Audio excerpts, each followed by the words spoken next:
പരിശുദ്ധനാമം തുടരട്ടെ. தேவனுடைய பரிசுத்த நாமம் மகிமைப்படுவதாக. ഒരിക്കൽ കൂടി നമുക്ക് എല്ലാവർക്കും ഒരുമിച്ച് വലിയ കർത്താവിനെ ആരാധിക്കുന്ന അവസരത്തിൽ നമുക്ക് ദൈവത്തെ സ്തുതിക്കാം. ஒரு മുറയാக தேவனை ஆராதிக்க தொழுது கொள்ள സത്യത്തിലെ നാം ആരാധിக்க നമുക്ക് கிடைத்த பாக்கியத்தை நினைத்து நாம் அவரை துதிப்போம். ഞാനിവിടെ കടന്നു വന്നപ്പോൾ പല വിധത്തിലുള്ള ഭാഷകളുള്ള ആൾക്കാരെല്ലാം കേൾക്കാനിടയായി.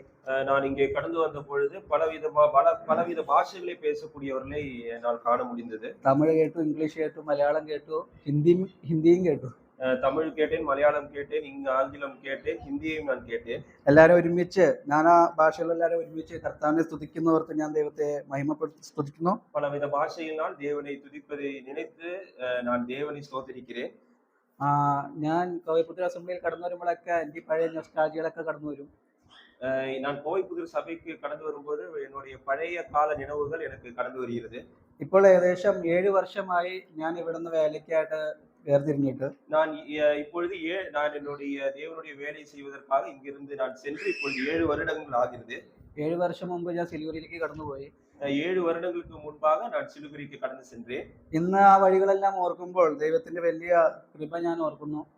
இன்றைக்கு நான் அந்த காரியங்கள் எல்லாம் நினைக்கும் போது நான் தேவனுக்கு மிகவும் நன்றியுள்ளவனாக காணப்படுகிறேன். കാരണം ഞാൻ എവിടെ നിന്ന ആളായിരുന്നു, ഇന്ന് എവിടെ എത്തി, ആ ഒരു കാര്യം എന്റെ മനസ്സിലൂടെ കടന്നു പോകും. நான் எப்படிப்பட்டவனா இருந்தேன், இப்பொழுது நான் எப்படியாக மாறி இருக்கிறேன் என்பதை நான் நினைத்துக் கொண்டிருக்கிறேன். പലർക്കും അറിയാം കേരളത്തിലായിരുന്നപ്പോൾ എന്റെ സ്വഭാവമൊക്കെ എങ്ങനെയായിരുന്നു പലർക്കും അറിയാം. இங்கே இருக்கிற பலருக்கு தெரியும், நான் கேரளாவில் இருக்கும் பொழுது என்னுடைய குணம், என்னுடைய சுபாவம் எப்படிப்பட்டதாக இருந்தது என்று பலருக்கு தெரியும். തമിഴ്നാട്ടിലേക്ക് കടന്നു വരുവാനും ഈ സഭ എന്റെ ജീവിതത്തിൽ വരുത്തിയ മാറ്റങ്ങളെല്ലാം ഞാൻ നന്ദിയോടുകൂടി ഓർക്കുന്നു. நான் கோயம்புத்தூருக்கு கடந்து வந்த பொழுது இந்த சபை என்னுடைய வாழ்க்கையில ஏற்படுத்தின அந்த தாக்கத்தையும் மாற்றத்தையும் நான் நினைவு கூறுகிறேன். ഇന്ന് സിലിഗുരിയിലേക്ക് കടന്നുപോയി ഇന്നത്തെ ദിവസം ഓർക്കുമ്പോൾ എനിക്ക് വളരെയധികം സന്തോഷമുണ്ട്. நான் சிலுகுருக்கு கடந்து சென்று இன்றைய நாளை நான் நினைக்கும் பொழுது அது மிகவும் எனக்கு சந்தோஷத்தை கொடுக்கிறதாக காணப்படுகிறது. ആ സന്തോഷത്തിൽ ഈ സഭയ്ക്കും വലിയൊരു പങ്കുണ്ട്. அந்த சந்தோஷத்திலே இந்த சபைக்கும் ஒரு பங்கு இருக்கிறது. കാരണം നമ്മുടെ വില്ലേജിൽ നിന്ന് ഒരു പയ്യൻ ബൈബിൾ സ്കൂളിലേക്ക് പഠിക്കാനായിട്ട് കടന്നു പോവുകയാണ്. அதை நினைக்கும் போது எனக்கு மிகவும் சந்தோஷமாக இருக்கிறது. என்னுடைய சபையிலிருந்து ஒரு சகோதரன் பைபிள் காலேஜிலே படிப்பதற்காக செல்கிறார். 2 പെൺകുട്ടികൾ ബൈബിൾ കോളേജിൽ പോയി പഠിച്ചു തിരിച്ചു വന്നു. 2 பெண் பிள்ளைகள் எங்களுடைய சபையிலிருந்து கடந்து சென்று பைபிள் காலேஜில் படித்து முடித்துவிட்டு அவர் திரும்பி வந்தார்கள். ഞാൻ സിലിഗുരിയിൽ കടന്നു പോയപ്പോൾ ദൈവം എന്നെ എന്തിനാണ് ഉപയോഗിക്കുന്നതെന്ന് എനിക്ക് യാതൊരു പിടുത്തമുണ്ടായിരുന്നില്ല.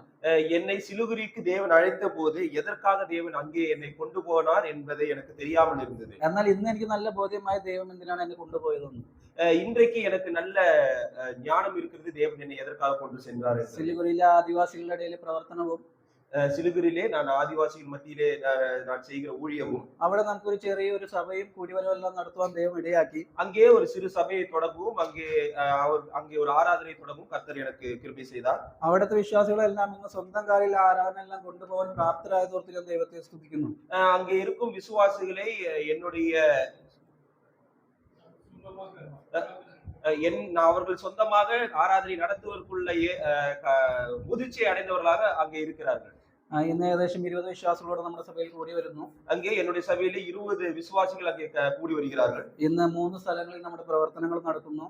அங்கே 3 இடங்களிலே எங்களுடைய ஊழியங்கள் நடந்து கொண்டிருக்கிறது. അങ്ങനെ ദൈവത്തിന്റെ മഹിമയ്ക്കായിട്ട് എന്നെ ഉപയോഗപ്പെടുത്തിക്കൊണ്ടിരിക്കുന്നു. அப்படி தேவனுடைய வேலைக்காக என்னை பிரயோஜனப்படுத்திக் கொண்டிருக்கிறார். നടത്തിയ വഴികൾ ഓർത്താൽ ദൈവത്തിന് എന്തോരം നന്ദി പറഞ്ഞാലും തീരുകയില്ല. என்னை நடத்தின வழிகளை நினைத்தால் தேவனுக்கு எத்தனை நன்றி சொன்னாலும் அது இணையாகாது. എന്നെ ഇവിടെ കമന്റേഷൻ ചെയ്ത് വിടുമ്പോൾ സെന്തിലണ്ണയുടെ ഡാഡി എല്ലാം ഉണ്ടായിരുന്നു. என்னை இங்கிருந்து கமெண்டேஷன் கொடுத்து அனுப்பும் பொழுது செந்தில் அண்ணாவுடைய தகப்பனார் இங்கே இருந்தார். അങ്ങനെ ജോർജ് ആണനും സക്രിയങ്ങളെല്ലാം എന്നെ ആശീർവദിച്ച് വേലയ്ക്കായിട്ട് സിലൂരിലേക്ക് വിട്ടു. அதே போல ஜார்ஜங்களும் சக்கரியாங்களும் எல்லாம் இங்கே இருந்து என்னை வேலைக்காக அங்கே அனுப்பினார்கள். അവിടെ ചെന്നതിന് ശേഷവും സഭയായിട്ടും എല്ലാവരും എന്നോട് സഹകരിക്കുകയും പ്രാർത്ഥിക്കുകയും ചെയ്തുകൊണ്ടിരുന്നു. அங்கே சென்ற பின்பும் இங்கே இருக்கிற சபைகள், அங்கே இருக்கிற சபைகள் எனக்காக ஜெபித்தார்கள், எனக்காக அவர்கள் உதவினார்கள். സഭയുടെ എൽഡേഴ്സും വിശ്വാസികളെല്ലാം ഞങ്ങൾക്കായിട്ട് പ്രാർത്ഥിക്കണമെന്ന് ഞങ്ങൾക്കറിയാം.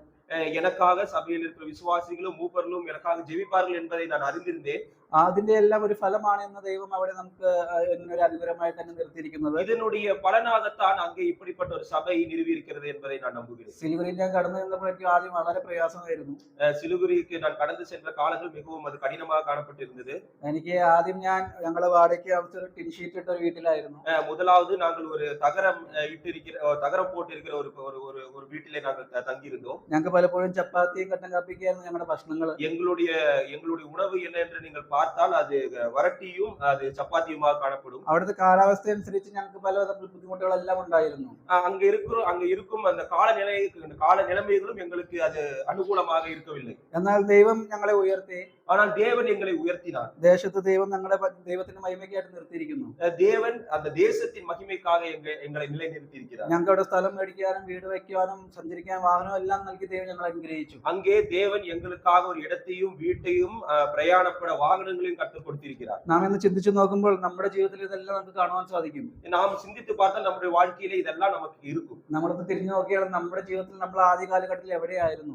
நாம் திரும்பி பார்க்கும்போது முதல் முன்புள்ள காலகட்டங்களிலே நம்முடைய வாழ்க்கை எப்படியாக இருந்தது என்பதை காண முடியும். ഇന്ന് നാം എവിടെ എത്തി നിൽക്കുന്നു? இங்கே இப்பொழுது நாம் எங்கே நிற்கிறோம்? എങ്ങനെ തിരിഞ്ഞു നോക്കിയാൽ നമുക്ക് ദൈവത്തിന് നന്ദി അർപ്പിക്കാനേ സാധിക്കുകയുള്ളൂ. நாம் திரும்பி பார்க்கும்போது தேவனுக்கு நன்றி மட்டுமே நாம் செலுத்த முடியும். ഈ സഭയോട് എന്നോട് സഹകരിച്ചതിനല്ല ഞാൻ വളരെ നന്ദി അർപ്പിക്കുന്നു. இங்கே என்னோடு சககரித்த எல்லா விசுவாசிகளுக்கும் சபையாருக்கும் என்னுடைய நன்றியை நான் தெரிவித்துக் கொள்கிறேன். ഇപ്പോൾ ഞാൻ ട്രീറ്റ്മെന്റിന്റെ ഭാഗമായിട്ടാണ് കടന്നു വന്നത്. என்னுடைய சிகிச்சையின் பாகமாகத்தான் நான் இங்கே கடந்து வந்தேன். എനിക്ക് ഏകദേശം ഇപ്പോൾ 58 കീമോ കഴിഞ്ഞിരിക്കുന്നു. இப்பொழுது நீங்கள் பார்த்தால் என்னுடைய சரீரத்திலே 58 கீமோக்கள் முடிந்திருக்கிறது. ഇപ്പോൾ ഇമ്മ്യൂണൽ തെറാപ്പി നടന്നുകൊണ്ടിരിക്കുകയാണ്. இப்பொழுதும் கீமோதெரபி அது நடந்து கொண்டிருக்கிறது. ഡോക്ടർ പറയുന്നു വീണ്ടും ഒരു ബോൺ മാരോ ട്രാൻസ്പ്ലാന്റ് ചെയ്യണമെന്നാണ് പറയുന്നത്. ஆனால் டாக்டர்கள் சொல்கிறார்கள் இனி ஒரு போன் மேரோ டிரான்ஸ்பிளான்டேஷன் நடத்தித்தான் ஆக வேண்டும் என்று அவர் சொல்கிறார்கள். എന്നാൽ ഞാൻ പറഞ്ഞു എനിക്കിപ്പോൾ വേണ്ട, ഈ തെറാപ്പി കഴിഞ്ഞതിന് ശേഷം വീണ്ടും സിലിഗുരിയിലേക്ക് കടന്നു പോകാൻ ഞാൻ ആഗ്രഹിക്കുന്നു.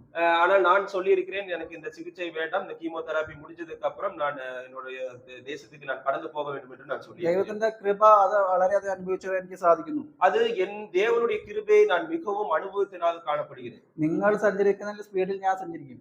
நீங்கள் பிரயாணப்படுகிற வேகத்திலே நான் பிரயாணப்படுவேன். നിങ്ങൾ ചെയ്യുന്ന ജോലിയേക്കാൾ വേഗത്തിൽ ഞാൻ പോകും. நீங்கள் ஒரு இடத்தை அடைவதற்கு முன்பதாகவே நான் அடைந்து விடுவேன். നിങ്ങളെക്കാളും ഓടി ഓടി ഞാൻ വേല ചെയ്യും. உங்களை விட நான் ஓடி ஓடி வேலை செய்வேன். കാരണം ദൈവം എനിക്ക് നൽകുന്ന ശക്തിയും കൃപയും മാത്രമാണ്. ஏனென்றால் தேவன் எனக்கு கொடுத்திருக்கிற பலனும் சக்தியும் தான். അതുകൊണ്ട് തന്നെ ഞാനിപ്പോൾ വാഹനത്തിൽ സഞ്ചരിച്ച് അവിടെ പോകും ഇവിടെ പോകും വില്ലേജുകളിൽ പോകും ദൈവത്തിന്റെ വേലയിൽ ഉഷാറായിട്ടിരിക്കുന്നു. நான் என்னுடைய வாகனத்திலே அங்கும் இங்குமாக பிரயாணப்பட்டு கொண்டிருக்கிறேன். தேவனுடைய வேலையை நான் செய்து கொண்டிருக்கிறேன். നിങ്ങൾ വീണ്ടും എന്നെയും കുടുംബത്തെയും പ്രാർത്ഥനയിൽ ഓർക്കാൻ വേണ്ടി അപേക്ഷിക്കുന്നു. மீண்டும் என்னையும் என்னுடைய குடும்பத்தையும் உங்களுடைய ஜெபத்திலே நினைவு கூறும்படி நான் கேட்டுக்கொள்கிறேன். വചനത്തോട് ബന്ധത്തിൽ നമുക്ക് നെഹമ്യാവിന്റെ ജീവിതത്തിൽ നിന്ന് കുറച്ച് കാര്യങ്ങൾ നമുക്ക് നോക്കാം. இன்றைய வேத பகுதி வேத சிந்தைக்காக நான் நெகேமியாவிலிருந்து சில காரியங்களை தியானிக்க விரும்புகிறேன். നെഹമ്യാവിന്റെ ജീവിതത്തിൽ ദൈവം നെഹമ്യാവിനെ എങ്ങനെ ഉപയോഗിച്ചു എന്ന് നമുക്കൊന്ന് നോക്കാം. இன்றைக்கு நெகேமியாவை தேவன் எப்படி அவருடைய வாழ்க்கையிலே அவரை பிரயோஜனப்படுத்தினார் என்பதை நாம் பார்க்க போகிறோம். BC 539 പാഴ്സി രാജാവായ കോരേഷ് യഹൂദയും ബാബിലോണിയും കീഴടക്കുന്നത്. அங்கே கிறிஸ்துவுக்கு முன் 539 அங்கே அந்த பரசி ராஜா அங்கே அவர்களை பாபிலோன் இதிலே அவர்கள் அடிமைப்படுத்துகிறார்கள். എസ്രയും സെരുബുലയും ചേർന്ന ആലയം പണിയുന്നതായിട്ട് നമുക്ക് കാണാൻ സാധിക്കുന്നുണ്ട്. அங்கே അവിടെയല്ല, മുൻപ് എസ്രയും സെരുബുലാലും ചേർന്ന് எஸ்ராவும் செருபாலும் சேர்ந்து அங்கே தேவனுடைய ஆலயத்தை அங்கே பணிகிறார்கள். 13 വർഷത്തിന് ശേഷമാണ് നെഹമ്യാവിനെ മതിൽ പണിയാനായിട്ട് ദൈവം അയക്കുന്നത്. அதற்கு பின்பாக 13 வருடம் கழித்து தான் அங்கே அந்த நெகேமியாவுக்கு தேவனுடைய ஆலயத்தின் அந்த மதிலை கட்ட முடிகிறது. ദൈവം അങ്ങനെയാണ് ഓരോ മതിലുകൾ തകർന്നു കിടക്കുമ്പോൾ പണിയാൻ വേണ്ടി അയക്കുന്ന ദൈവമാണ്. அதாவது இந்த மாதிரி மதில்கள் தகர்ந்து இடிந்து விழுந்த நிலைமையில் இருக்கும் போது தேவன் தன்னுடைய ஜனத்தை அங்கே அனுப்புவார். അവിടെ ദൈവം ഓരോ മനുഷ്യരെ അന്വേഷിക്കുകയും ചെയ്യും. அங்கே இருக்கும் ஜனங்களை தேவனுடைய ஜனங்களை அங்கே மீட்கவும் செய்வார். അതിനായിട്ട് ഒരു മനുഷ്യനെ ദൈവം തിരഞ്ഞെടുക്കും. அதற்காக ஒரு மனிதனை அங்கே தேவன் அவர் தேர்ந்தெடுப்பார். നമുക്കറിയാം, സൃഷ്ടിച്ചപ്പോൾ ആദാം എന്നൊരു മനുഷ്യനെ തിരഞ്ഞെടുക്കുന്നു. அங்கே சிருஷ்டிக்கும் பொழுது தேவனுடைய படைப்பிலே சிருஷ்டிக்கும் போது ஆதாமை தேவன் தெரிந்தெடுக்கிறார். ജാതികളെ അനുഗ്രഹിക്കുമ്പോൾ അബ്രഹാം എന്നൊരു മനുഷ്യനെ തിരഞ്ഞെടുക്കുന്നു. ஜாதிகளை நிறுவும் போது ஆபிரகாமை தேர்ந்தெடுக்கிறார். അടിമത്തിൽ നിന്ന് വിടിയിക്കാൻ വേണ്ടി മോശ എന്നൊരു മനുഷ്യനെ തിരഞ്ഞെടുക്കുന്നു. அடிமைத்தனத்திலிருந்து விடுதலை பெறும்படியாக மோசேவை தெரிந்தெடுக்கிறார். മാനവരെ മൊത്തം രക്ഷിക്കാൻ യേശു ക്രിസ്തുവിനെ തിരഞ്ഞെടുക്കുന്നു. மனித குலத்தை மீட்கும்படியாக இயேசு கிறிஸ்துவை தெரிந்தெடுத்திருக்கிறார். അങ്ങനെ ദൈവം തിരഞ്ഞെടുക്കുന്ന മനുഷ്യന്മാർക്ക് ചില പ്രത്യേകതകളുണ്ട്. அப்படி தேவன் தெரிந்தெடுக்கக்கூடிய மனிதர்களுக்கு சில விசேஷித்த நிலைமைகள் இருக்கிறது. അതെല്ലാം നെഹമ്യാവിന്റെ ജീവിതത്തിൽ നമുക്ക് കാണാൻ സാധിക്കും. அது எல்லாம் நெகேமியாவுடைய வாழ்க்கையிலே காண முடிகிறது. നമുക്ക് നെഹമ്യാവ് 1:2 വായിക്കാം. நெகேமியா 1:2 1ஆம் அதிகாரம் 2வது வசனம். என் சகோதரரில் ஒருவனாகிய ஆனானியும் வேறே சில மனுஷரும் யூதாவிலிருந்து வந்தார்கள். அவர்களிடத்தில் நான் சிறையிருப்பில் மீந்து தம்பின யூதரின் செய்தியையும் எருசலேமின் செய்தியையும் விசாரித்தான். അവിടെ നമുക്ക് കാണാൻ സാധിക്കും ഹനാനിൽ നിന്നും യഹൂദിൽ നിന്നും ചില പുരുഷന്മാരെ അവിടെ കടന്നു വന്നിട്ട് കാണാൻ സാധിക്കും. அங்கே ஆனானில் இருந்தும் யூதாவில் இருந்தும் சில மனுஷர் அங்கே கடந்து வந்தார் என்கிறதை நாம் பார்க்க முடிகிறது. അപ്പോൾ അവിടുത്തെ അവസ്ഥയെ കുറിച്ച് നെഹെമ്യാവ് അവരോട് ചോദിക്കുകയാണ്. அங்கே அவர்கள் கடந்து வந்த பொழுது அவர்களிடத்திலே அங்கே இருக்கும் சூழ்நிலையை நெகேமியா கேட்டறிகிறார். അവിടെ എന്താണ് സംഭവിക്കുന്നതെന്ന് ചോദിക്കുകയാണ്. அங்கே என்ன நடக்கிறது என்று கேட்கிறார். അപ്പോൾ അതിന് ഉത്തരം നമുക്ക് 3-ാം വാക്യത്തിൽ കാണാൻ സാധിക്കും. அதனுடைய பதில் 3வது വചനത്തിലെ കാണ முடிகிறது. അതിന് അവർ പറയുന്ന അവർ പ്രവാസത്തിൽ നിന്ന് തെറ്റൊഴിഞ്ഞു പോയ ശേഷിപ്പ് അവിടെ മഹാകഷ്ടത്തിലും അപമാനത്തിലുമായിരിക്കുന്നു എന്ന് കാണാൻ സാധിക്കുന്നു. அதற்கு அவர்கள் சிறையிருப்பில் மீந்திருக்கிறவர்கள் அந்த தேசத்திலே மகா தீங்கையும் நிந்தையும் அனுபவிக்கிறார்கள். യെരുശലേമിന്റെ മതിലിടിഞ്ഞും അതിന്റെ വാതിലുകൾ തീ വെച്ച് ചുട്ടുകിടക്കുന്നതായിട്ടൊരു അവസ്ഥ അവിടെ കാണാൻ സാധിക്കും. எருசலேமில் அலங்கம் இடிக்கப்பட்டதும் அதன் வாசல்கள் அக்கினியால் சுட்டரிக்கப்பட்டதுமாய் கிடக்கிறது என்கிறார்கள். നമുക്ക് കാണാൻ സാധിക്കും നെഹെമ്യാവ് ചോദിക്കുക എന്താണ് യെരുശലേമിന്റെ അവസ്ഥ. இப்பொழுது நெகேமியா அவர்களை பார்த்து கேட்கிற எருசலேமின் இப்பத்திய நிலைமை என்ன? ഒരു ദൈവം ഉപയോഗിക്കുന്ന മനുഷ്യന്റെ ആദ്യത്തെ ഗുണമാണ് അവൻ അന്വേഷിക്കുന്നവനായിരിക്കും. அங்கே தேவன் பயன்படுத்தக்கூடிய மனுஷனுடைய முதல் குணம் என்பது அவன் விசாரிக்கக்கூடியவனாக காணப்படுகிறான். അവൻ തന്റെ സഹോദരന്മാരെ കുറിച്ച് ചിന്തിക്കുകയും അന്വേഷിക്കുകയും ചെയ്യും. தன்னுடைய சகோதரர்களை குறித்து அவன் சிந்திக்கவும் அவர்களை குறித்து விசாரிக்கக்கூடியவனுமாக காணப்படுகிறான். ഇവിടെ അവൻ അനാനിക്കാരോടും യഹൂദന്മാരോട് അന്വേഷിക്കുകയാണ് തന്റെ സഹോദരന്മാരുടെ അവസ്ഥ എന്താണെന്ന്. அங்கே அந்த அனானியக்காரரிடமும் யூதரிடமும் அவன் கேட்கிறார், அவர் விசாரிக்கிறார். ഈ അന്വേഷിക്കുന്നവരെ ദൈവം തെരഞ്ഞെടുക്കുന്നു. இங்கே விசாரிக்கிறவர்களை தேவன் தெரிந்தெடுக்கிறார். പലരും പലരുടെ അടുത്ത് അന്വേഷിക്കാൻ ആഗ്രഹമുള്ള ഇല്ലാത്തവരാണ്. அங்கே நாம் பல நேரங்களிலே நமக்கு வேண்டியவர்களிடத்தில் விசாரிக்க நாம் தவறுகிறோம். പല പ്രശ്നത്തിൽ പോയി കൈവയ്ക്കാൻ ഇഷ്ടമില്ലാത്തവരാണ്. பல பிரச்சனைகளிலே நாம் போய் தலையிடுவதை நாம் தவிர்க்கிறோம். നമ്മൾ വിശ്വാസികളാണെങ്കിൽ സ്വന്തം കാര്യം സ്വന്തം സേഫ്റ്റി ആണ് ഏറ്റവും വലിയ കാര്യം. நாம் விசுவாசிகள் நம்மளுடைய காரியம் நாம் அதிலிருந்து எந்த ஒரு பிரச்சனையிலும் ஏற்படாமல் நம்மை பார்த்து கொண்டு இருக்கிறோம். എന്നാൽ ദൈവം അന്വേഷിക്കുന്നവരെ പ്രശ്നങ്ങളിൽ ഏർപ്പെടുന്നവരെയാണ് ഉപയോഗിക്കുന്നത്. ஆனால் தேவன் பிரயோஜனப்படுத்த விரும்புகிறவர் அவர்கள் பிரச்சனையிலே ஈடுபடக்கூடியவர்களாக இருக்கிறார்கள். ഇവിടെ യെഹെമ്യാവ് ഒരു വലിയ പ്രശ്നത്തിലേക്ക് കൈയെടുത്ത് വെക്കുകയാണ്. இங்கே நெகேமியா பெரிய ஒரு பிரச்சனையிலே அவர் கையெடுத்து வைக்க போகிறார். ഇന്ന് ചിന്തിച്ചു നോക്കി നമ്മൾ എല്ലാവരും അന്വേഷിക്കുന്നവരാണോ? நாம் நம்மை சிந்தித்து பார்ப்போம். நாம் விசாரிக்கக்கூடியவர்களாக காணப்படுகிறோம். നമ്മുടെ സഹോദരങ്ങളുടെ കഷ്ടങ്ങളും ദുഃഖങ്ങളും അന്വേഷിക്കാൻ നമ്മൾ താല്പര്യപ്പെടാറുണ്ടോ? நம்மளுடைய சகோதரனுடைய துக்கத்திலும் பிரச்சனையிலும் நாம் அதை தலையிட முயற்சிக்கிறோமா? അവരുടെ ദുഃഖത്തിലും കഷ്ടത്തിലും അവരുടെ വീട്ടിൽ പോയി നമ്മൾ പ്രാർത്ഥിക്കാറുണ്ടോ? அவர்களுடைய துக்கத்திலும் பிரச்சனை அவர்கள் வீட்டுக்கு சென்று நாம் ஜெபிக்கிறோமா? അങ്ങനെ ചെയ്യുന്നില്ലെങ്കിൽ ദൈവം നമ്മളെ ഉപയോഗിക്കാൻ ഇടയാകുന്നില്ല. அப்படி நாம் செய்யாவிட்டால் தேவன் நம்மை அவருடைய வேலைக்காக பயன்படுத்த மாட்டார். നിങ്ങൾ അങ്ങനെ ഏർപ്പെട്ട് തുടങ്ങിയാൽ ദൈവം നിങ്ങൾ ഉപയോഗിക്കുന്നതായിട്ട് നിങ്ങൾക്ക് മനസ്സിലാക്കാൻ സാധിക്കും. நீங்கள் அப்படி செய்ய தொடங்கினால் தேவன் உங்களை பிரயோஜனப்படுத்துகிறார் என்பதை நீங்கள் உணர்வீர்கள். ഇവിടെ രണ്ടാമത്തെ പോയിന്റിലേക്ക് നാം കടന്നു വരുമ്പോൾ இங்கே இரண்டாவது காரியத்துக்காக நம்ம கடந்து வரும்போது അതിന്റെ 4-ാം വാക്യം നമുക്കൊന്ന് വായിക്കാം. 4வது வசனத்தை நாம் வாசிப்போம். இந்த வார்த்தைகளை கேட்டபோது நான் உட்கார்ந்து அழுது சில நாளாய் துக்கித்து ഉപവാസിத்து മன்றாടി പരലോകത്തിൻ ദേവനെ നോക്കി. അവിടെ കേൾക്കാൻ നമുക്ക് കേട്ടപ്പോൾ എന്നൊരു വാക്കോട് കാണാൻ സാധിക്കുന്നു. அங்கே அந்த வார்த்தைகளை கேட்டபோது என்று நாம் வாசிக்கிறோம். ഈ പ്രശ്നങ്ങൾ കേൾക്കുന്നവരെ ദൈവം തെരഞ്ഞെടുക്കുന്നു. இங்கே இரண்டாவதாக நாம் பார்க்கும்போது இந்த பிரச்சனைகளை கேட்கக்கூடியவர்களை தேவன் தேர்ந்தெடுக்கிறார். ഇന്നത്തെ കാലഘട്ടത്തിന്റെ വളരെ വലിയൊരു പ്രശ്നമാണ് കേൾക്കാൻ ആളില്ല. இந்த காலத்திலே மிகப்பெரிய ஒரு பிரச்சனையாக காணப்படுகிறது கேட்க காதில்லாதவர்கள். ആർക്കും ആരുടെ സങ്കടം കേൾക്കുന്നത് ഇഷ്ടമല്ല. யாருக்கும் யாருடைய துக்கமும் சங்கடமும் கேட்க அவர்களுக்கு விருப்பம் இல்லை. ഞാൻ കഴിഞ്ഞ ദിവസം എന്റെ ഒരു കൂട്ടു സഹോദരനായിട്ട് നടന്നു വണ്ടിയിൽ പോകുമ്പോൾ கடந்த சில நாட்களுக்கு முன்பாக என்னோட சபையில் இருக்கிற சகோதரனோடு நான் வண்டியில் பிரயாணப்பட்டு கொண்டு போகும் பொழுது ആ സഹോദരൻ ഒരു കോമഡി ന്യൂസ് എന്നെ കേൾപ്പിച്ചു. அந்த சகோதரன் ஒரு காமெடி செய்தியை என்னை கேட்க செய்தார். അതായത് 2050 എന്തായിരിക്കും ലോകത്ത് സംഭവിക്കുന്ന ഒരു ന്യൂസ് ആയിരുന്നു. அந்த நியூஸ் என்னவென்றால் 2050 இந்த உலகத்திலே என்னவெல்லாம் நடக்கும். അപ്പോൾ ആ ന്യൂസിൽ പറയുന്ന ഒരു വാചകം എന്ന് പറഞ്ഞാൽ அந்த நியூஸிலே சொல்லப்பட்ட வசனம் என்னவென்றால் ഒരു അയൽക്കാരൻ മറ്റൊരു അയൽക്കാരനടുത്ത് സംസാരിച്ചത് വലിയ വാക്കായിട്ട് ന്യൂസിൽ എഴുതി കാണിക്കുന്നു. அங்கே அது என்னவென்றால் ஒரு அயலான் தன்னுடைய அயலான் இடத்திலே பேசின காரியம் அங்கே இருக்கும் அந்த பத்திரத்தை அதாவது செய்தித்தாளிலே அது மிகப்பெரிய ஒரு காரியமாக காணப்படுகிறது. ഞങ്ങൾക്ക് നോക്കുമ്പോൾ ഇന്ന് ഞങ്ങളുടെ അങ്കമാലിയിൽ ചർച്ച് നഗർ എന്ന് പറഞ്ഞ സ്ഥലമൊക്കെ ഉണ്ട്. ചർച്ച് നഗർ எங்களுடைய அங்கமாடியிலே பார்க்கும்போது சர்ச் நகர் என்று சொல்லக்கூடிய ஒரு இடம் இருக்கிறது. അവിടെ ഒരു അയൽവാസി മറ്റേ അയൽവാസിയുടെ സംസാരിക്കില്ല. அங்கே இருக்கிறவர்கள் தன்னுடைய அயலான் இடத்திலே பேச மாட்டார்கள். എല്ലാം വിഐപികളാണ്. எல்லாம் விஐபியாக காணப்படுகிறார்கள். എന്റെ ഒരു ആന്റി അവിടെ വാടകയ്ക്ക് പോയി താമസിച്ചു. என்னுடைய ஆண்டி அங்கே வாடகைக்கு சென்றார்கள். ആന്റി പറഞ്ഞു എന്റെ ദൈവമേ ഞാൻ ചെറുപ്പത്തിൽ ഇവരെല്ലാം അറിയുന്നവരായിരുന്നു. சிறு வயதிலே நான் இவர்கள் எல்லாம் அறிந்தவர்களாக இருந்தேன். പക്ഷേ ഇപ്പോൾ അവരാരും നമ്മളെ കാണുമ്പോൾ സംസാരിക്കുകയില്ല. இப்பொழுது அவர்கள் என்னை பார்க்கும்போது என்னிடத்திலே பேச கூட மாட்டேங்கிறார்கள். ഒരു അയൽക്ക ബന്ധം അവിടെ ഇല്ല. அங்கே அந்த அயலான் என்கிற என்கிற அந்த ஒரு ஒரு ஒரு பந்தம் அங்கே இல்லை. അതാണ് ഒരു വീട്ടിൽ ഒരു പ്രശ്നം കേൾക്കുവാനോ ഒരു സഹോദരന്റെ പ്രശ്നം കേൾക്കുവാനോ ഇന്ന് ആരും തയ്യാറപ്പെടുന്നില്ല. இன்றைக்கு ஒருவருடைய பிரச்சனையோ அவருடைய துக்கத்தையோ கேட்பதற்கு அங்கே யாரும் இல்லை. ഇവിടെ നമുക്ക് നോക്കുമ്പോൾ നെഹെമ്യാവ് ഒരു കേൾക്കുന്ന മനുഷ്യനായിട്ട് ഇരിക്കുന്നത് കാണാൻ സാധിക്കുന്നു. இங்கே நாம் பார்க்கும்போது நெகேமியா ஒரு காரியத்தை விசாரிக்கக்கூடியவனாய் கூடியவராய் இருக்கிறார். ഇനിയും അത് കേൾക്കുക മാത്രമല്ല അവൻ ചെയ്തത്, அதை கேட்க மாத்திரமல்ல, അവൻ ഇരുന്ന് കരഞ്ഞു. அதற்காக அதை கேட்ட உடனே அழுதார். ഇന്ന് എത്ര പേര് നമ്മുടെ സഹോദരി സഹോദരന്മാർക്ക് വേണ്ടി ഇരുന്ന് കരയുന്നുണ്ട്? இன்றைக்கு நாம் எத்தனை பேர் நம்முடைய சகோதர சகோதரிகளுக்காக நாம் அழுகிறோம். ഞാൻ കഴിഞ്ഞ ദിവസം ഇതേമാതിരി തന്നെ ഒരു വീഡിയോ കാണുകയുണ്ടായി.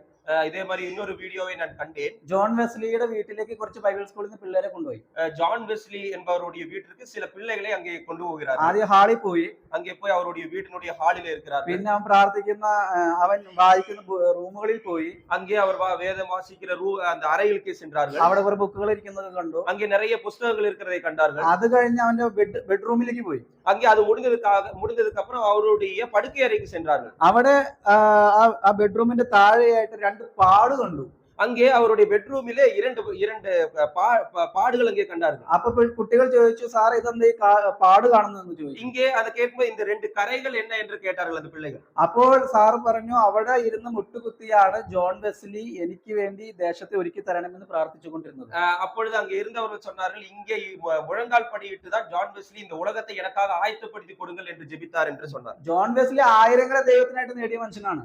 ஜான் வெஸ்லி என்பவர் ஆயிரக்கணக்கான மக்களை தேவனிடத்தில் அவர் ஆதாயப்படுத்தினார். അത് കഴിഞ്ഞ് സാറും കുട്ടികളെല്ലാം തിരിച്ച് വണ്ടിയിലേക്ക് കയറി. அதற்கு பின்பதாக அந்த ஆசிரியரும் பிள்ளைகளும் அவருடைய வண்டியிலே ஏறினார்கள். പക്ഷെ ഒരു കുട്ടിയെ മാത്രം കാണുവാനില്ല. ஆனால் ஒரு குழந்தையை அங்கே காணவில்லை. അന്ന് ആ കുട്ടി ഈ ജോൺ വെസ്ലിയുടെ ബെഡ്റൂമിന്റെ ആ മുട്ടുകുത്തിയ ഭാഗത്ത് നിന്ന് മുട്ടുമിൽ നിന്ന് പൊട്ടിക്കരയുകയാണ്. அங்கே அந்த ஒரு குழந்தை ஜான் வெஸ்லியினுடைய படுக்கை அறையிலே அங்க காணப்பட்டிருக்கிற அந்த முழங்கால் படியிட்ட இடத்திலே நின்று அழுது கொண்டிருக்கிறார். അവൻ പ്രാർത്ഥിക്കുകയാണ്, എന്നെയും ജോൺ വെസ്ലിയെ പോലെ ദൈവം നീ ആയിരങ്ങളെ നേടാൻ ഉപയോഗിക്കണമേ. அந்த குழந்தை ஜெபித்தது என்னவென்றால், ஜான் வெஸ்லியை போல என்னையும் ஆயிரக்கணக்கான மனிதர்களை தேவனிடத்திலே சேர்ப்பதற்காக என்னை ஆயத்தப்படுத்துங்கள் என்று അവൻ പൊട്ടിക്കരയുകയാണ്. அங்கே அவன் அழுது கொண்டு, அதாவது மனம் விட்டு அழுகிறான். നിങ്ങൾക്കറിയാമോ ആരായിരുന്നു ആ മനുഷ്യനെന്ന്? அந்த மனுஷன் யார் என்று உங்களுக்கு தெரியுமா? ദൈവം അവന്റെ പ്രാർത്ഥന കേട്ടു. தேவன் அவனுடைய ஜெபத்தை கேட்டார். അവനാണ് ബില്ലി ഗ്രഹാം. அவர்தான் பில்லி கிரகாம். ബില്ലി ഗ്രഹാം ആയിരങ്ങളെ ദൈവത്തിനായിട്ട് നേടിയ മനുഷ്യൻ. பில்லி கிராம் ஆயிரக்கணக்கான மனுஷர்களை தேவனிடத்திலே அவர்கள் ஆயத்தப்படுத்தினார். നമുക്ക് ആയിരങ്ങളൊന്നും നേടണ്ട. இன்றைக்கு நாம் ஆயிரக்கணக்கிலே ஆத்துமாக்களை ஆதாயப்படுத்த നമ്മുടെ வேண்டாம். സ്വന്തം സഹോദരന് വേണ്ടി നമ്മൾ എന്തോരം കരയുന്നുണ്ട്. நம்முடைய சொந்த சகோதரர்களுக்காக நாம் எவ்வளவாக அழுகிறோம். അവന്റെ സങ്കടങ്ങളിൽ നാം എത്ര അവരോട് കൂടെ ഇരുന്ന് കരയുന്നുണ്ട്. அவருடைய சங்கடங்களிலே நாம் அவரோடு சேர்ந்து எத்தனை முறை நாம் அவர்களோடு அழுகிறோம். അങ്ങനെ നമ്മൾ ചെയ്യുന്നില്ലെങ്കിൽ, அப்படி நாம் செய்யவில்லை என்றால், ദൈവം നമ്മളെ ഉപയോഗിക്കാൻ ആഗ്രഹിക്കുന്നില്ല. தேவன் நம்மை பிரயோஜனப்படுத்த விரும்பவில்லை. നാം അവരുടെ എല്ലാ സങ്കടങ്ങളിലും കഷ്ടങ്ങളിലും ഒപ്പം കരയേണ്ടവരാകുന്നു. நாம் அவர்களுடைய சங்கடங்களிலும் துக்க வேளைகளிலும் அவரோடு சேர்ந்து அழுக வேண்டும். പിന്നീട് നമുക്ക് കാണാൻ സാധിക്കും, അവൻ ദുഃഖിച്ച് ഉപവസിക്കുന്നതായിട്ട് കാണാൻ സാധിക്കും. பின்பு நாம் பார்க்கிறோம், அவர் துக்கித்து உபவாசிக்கிறார். സ്വന്തം ജനത്തിന് വേണ്ടി ദുഃഖിച്ച് ഉപവസിക്കുന്ന അവസ്ഥ. அங்கே சொந்த ஜனத்துக்காக துக்கித்து அங்கே உபவாசிக்கிறார். നമ്മൾ ഉപവസിക്കോ? நாம் அப்படி உபவாசிப்போமா? ഞാൻ ദേവയാന്റിക്ക് വേണ്ടി ഉപവസിക്കില്ല. நான் தேவியாண்டிக்காக நான் உபவாசிக்க மாட்டேன். നമ്മൾ പറയും, പക്ഷെ നമ്മൾക്ക് ചെയ്യാൻ പ്രയാസം. நாம் சொல்லுவோம், ஆனால் அதை நம் நடைமுறைப்படுத்த கடினமாக காணாது. പക്ഷെ ഞങ്ങളുടെ സിലിഗുരി സഭയിൽ മാസത്തിൽ ഒരു പ്രാവശ്യം ഉപവാസ പ്രാർത്ഥനയുണ്ട്. எங்க சிலுகுரி சபையிலே மாசத்திலே ஒரு நாள் உபவாச கூட்டம் இருக்கிறது. ഉപവാസ കൂടുതൽ എല്ലാവർക്കും വേണ്ടി പ്രാർത്ഥിക്കും. அந்த உபவாச கூட்டத்திலே அனைவருக்காக நாங்கள் ஜெபிப்போம். അതിന് ശേഷമുള്ള കാര്യം പിന്നീട് വരുന്നുണ്ടാകും പറയാം.